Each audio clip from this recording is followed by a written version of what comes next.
ในจำนวนพ่อหยาดยมพุทธบริษัทนี่คือជាទស្សនវិជ្ជានៅអង្គរពេលព្រឹកបន្ទាប់ពីចេញអំពីការចែកអំណោយចូលរួមក្នុងការចែកអំណោយដល់ជនភាគសឹកញាតិញោមពុទ្ធបរិស័ទចឹងហើយក៏បានមកកាន់ទឹកដីអង្គរនៅពេលព្រឹកហ្នឹងបន្ទាប់ញាតិញោមពុទ្ធបរិស័ទប្រគេនអាហារចង្ហាន់អីរួចហើយបានមកអង្គរហ្នឹងហើយមក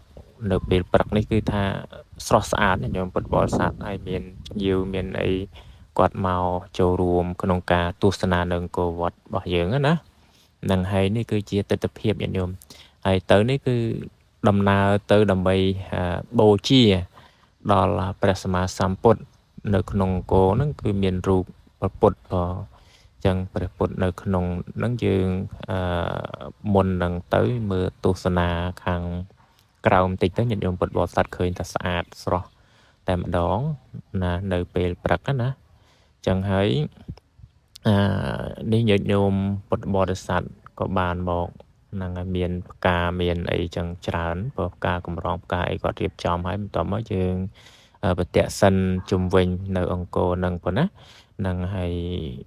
ការប្រតិសិនហើយក៏បានរៀបចំឡើងទៅខាងលើណានេះគឺជាទស្សនវិជ្ជាដែលប្រតិសិនជុំវិញអង្គរនឹងហើយបន្ទាប់មកយើងឡើងទៅលើដើម្បីយកផ្កាទៅបូជាដល់ព្រះសម្មាសម្ពុទ្ធញាតិញោមពុទ្ធបរិស័ទកំពុងតែរៀបចំហើយយើងក៏បានវេផ្កាប្រទីបហើយសមាធិអប់រំចិត្តផ្សាយមេត្តាចិត្តដើម្បី